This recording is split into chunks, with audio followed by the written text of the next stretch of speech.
Hi lovelies, and welcome to the Witch's Cookery and a happy Lughnasadh or Lammas to you. In today's witchy vlog I'm taking you through my Lughnasadh celebration, give you some ideas on how to celebrate Lughnasadh, talk more about the history of Lammas, inspire you with some fitted kitchen witchery and share my simple Lughnasadh ritual or spell for happiness and gratitude with you. We will also include some green witch knowledge for anyone interested in Mediterranean folk witchcraft, and last but not least, look how the harvest aspect of Lughnasadh can be celebrated in different climate zones and cultures. We're gonna start this pagan holiday off with a traditional hike in the hills and enjoy this glorious morning. Follow me!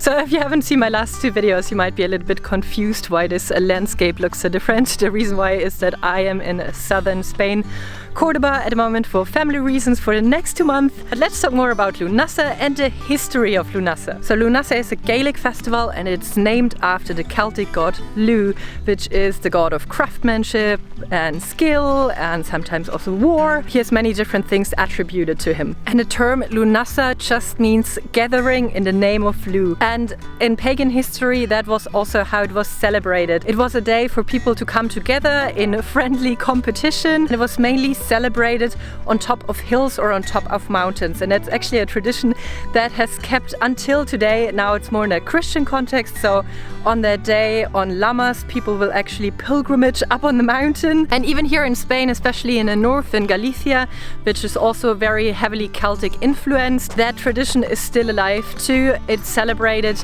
on the patron saint day of Spain, Santiago de Compostela, where the people will actually walk the Camino de Santiago. So I thought I'm gonna take you on a little walk as well. And as we all know, I'm a woman of many questionable skills.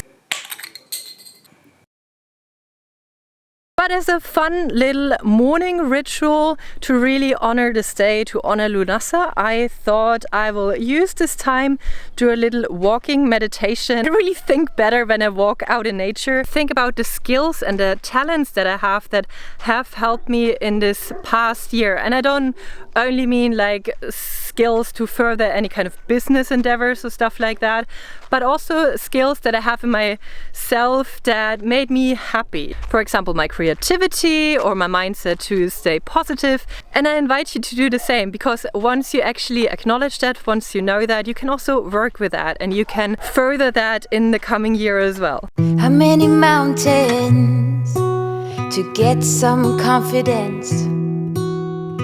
How many debates to earn some tailwind? The years pass, I'm still the same. What will it take? Why the wait? Up and down, I'm losing ground.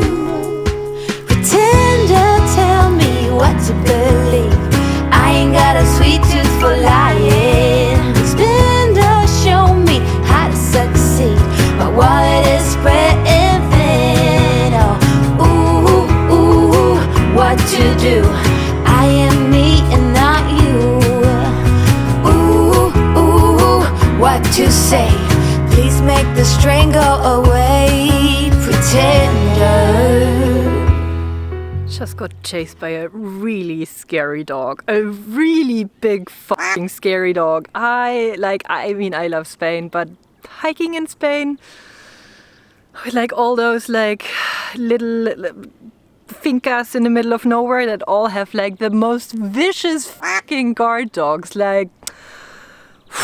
But at least I had my morning run. We're gonna chop that down as a win. Lughnasadh, or Lammas, how it's referred to in a British Christian or Wiccan context, is on the Wheel of Year the first of the 3 harvest festivals, and it celebrates the harvest of the first grains. Well, obviously, it depends a little bit where you are in the world. If I had been in Germany, yes, now the wheat fields are full and abundant. If you live in the States, it might be the cornfields for you. But of course, this is a little bit the issue with the common correspondences for the pagan holidays. They're all based on the UK because they come from that context. But if you, as a pagan or as a witch, wanna celebrate them, you might need to adjust it a little bit to your own climate zone, to your own surroundings. One of the items that's very strongly linked to Lammas is bread baked from the first crops. And well, Lammas comes actually from loaf mass. A loaf of bread that in England is traditionally brought to the church and then is blessed. And that too is a relic from the pagan times when a part of the first harvest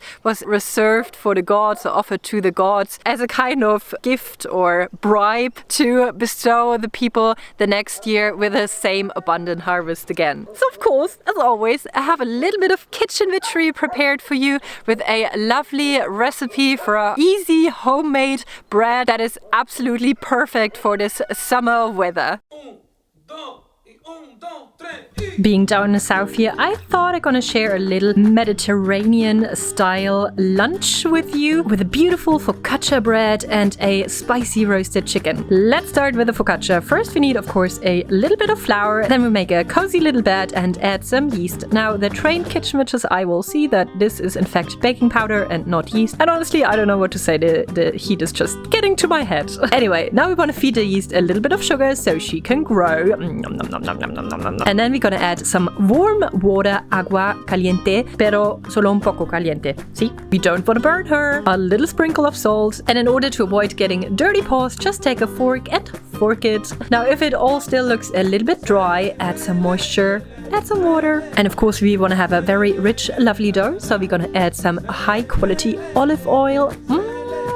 And then we take that fork again and combine it, and it will still be a little bit sticky, but don't worry, that's all normal. And I promise you, after the yeast has risen, it will be much better. Obviously, only if you add yeast and not baking powder, because in that case you will end up with a sticky mess. And to give this focaccia even more of a Mediterranean flair, now we're gonna add some olives. Now obviously you could use pitted olives, but why choose the easy way if you can also do it really, really complicated? I used green manzanilla olives in brine, but you could also add, for example, black olives to give it a more suave taste. And actually now that I'm seeing it, oh my god, it would be so yummy if you would add chopped walnuts in that. And then we're gonna cover it up and put it in a warm space in the sun where it shall rise until it doubles in size. We need an entire gutted chicken and we're gonna wash it really well. And then we're gonna make a very simple but absolutely delicious spicy coating for the chicken. You first need roasted spicy paprika powder or pimentón. Little pro tip here, if you can get any from Comarca de la Vera, that's the absolute best. Then we're gonna add a little bit of pepper in there and of course a bit of salt. And then we're gonna add the secret ingredient. Now the good old Crisco is not only a must-have for adventurous people in the bedroom,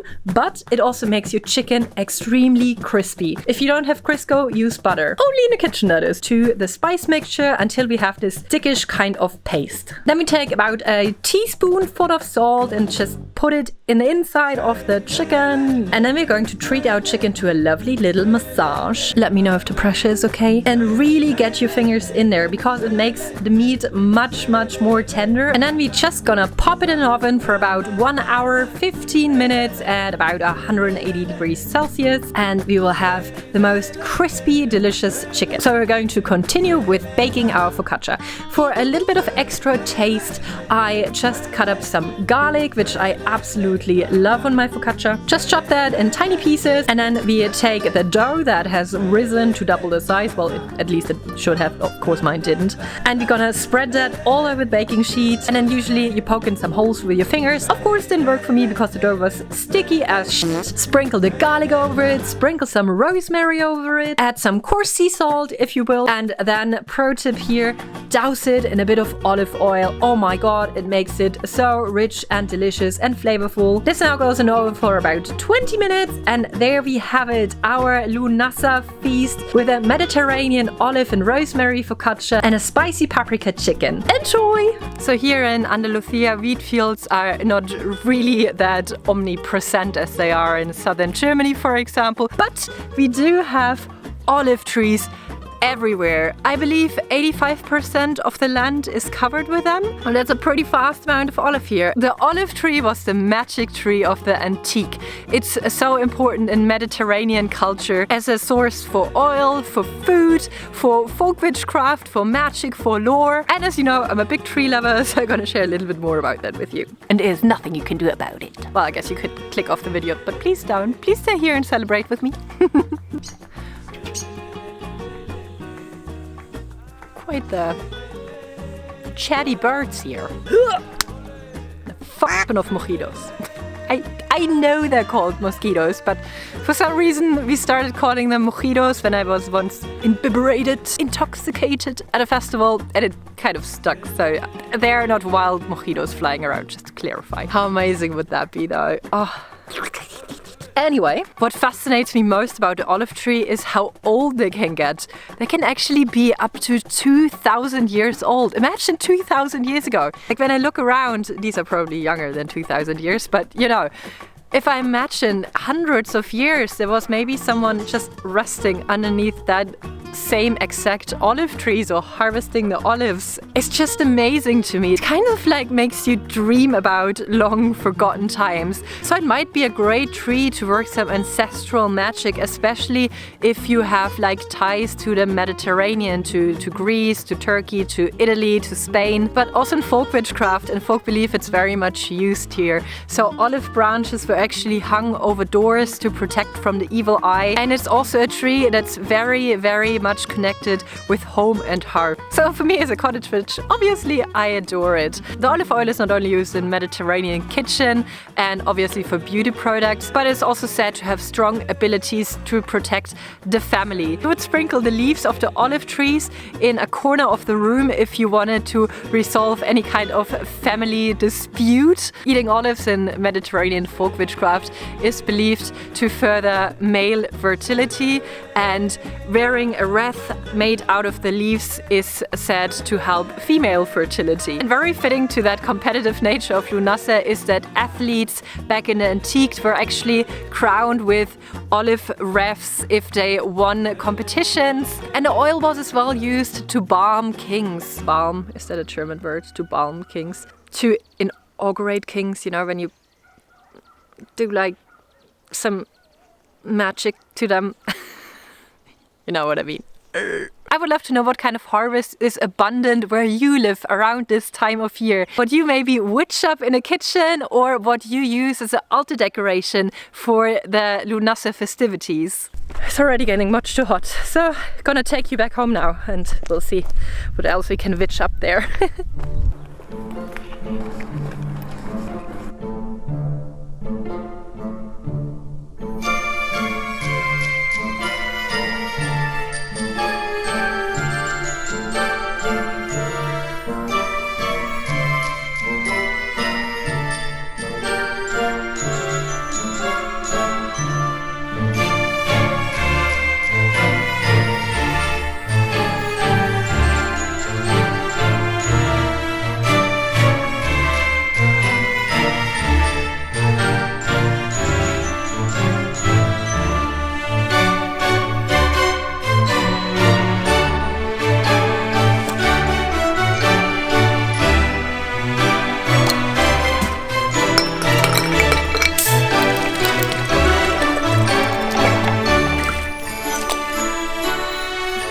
No idea how the people here function and get anything done. For me, it's just way too hot. The only things I want to do is sit in the paddling pool and drink. Well, I mean, I did get one thing done today. Aren't they super cute? But of course, I also wanted to share a little Lughnasadh ritual that actually doubles as a daily happiness spell with you. And when we are celebrating the harvest festivals, we can also think in a less literal way about the things we can harvest now that we have sown, or just the many blessings in our life. Personally, I'm a big fan of daily gratitude exercises. I feel that if you are really thinking about what you have in your life to be grateful for, not only big things, but also very little things, that it's a nice day or that your coffee tastes really amazing, it just puts you in a better mood. It shifts your perspective to a perspective of abundance. That kind of mindset makes it then easier for you to attract more of the same into your life. It's psychological proof in that with a positive outlook on life, you actually see more options. You don't have that tunnel survive vision, but you are on thrive mission, don't you say? Of course, I'm always into kitchen witchery, but at the moment I'm especially into body scrubs. I already made a lovely one for self-love on my Patreon, but today I want to share one that can help you in the morning when you have your shower to evoke some happiness and those happy thoughts.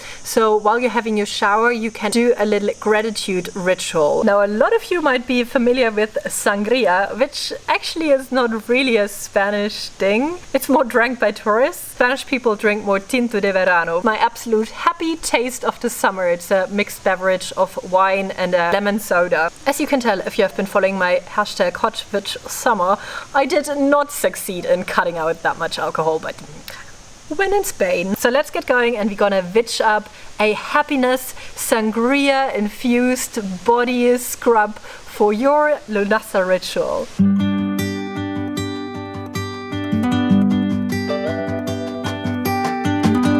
Sunflowers, high grass, and bare feet. Oh, each second is a treat. I keep my balance next to you. It's true. Nowadays there's nothing I wouldn't do for you. Fire breath and open sky. It's not what we know, it's where we go. I grow wings and tell worry goodbye. It's not what we see, it's what we choose to be. We're beyond good. I've never been so ready. Fire breath and open sky. It's not what we know, it's where we go. I grow wings and tell worry goodbye. Oh, it's not what we see, it's what we choose to be. Fire breath and open sky. It's not what we know, it's where we go. I grow wings and tell worry goodbye. It's not what we see, it's what we choose to be.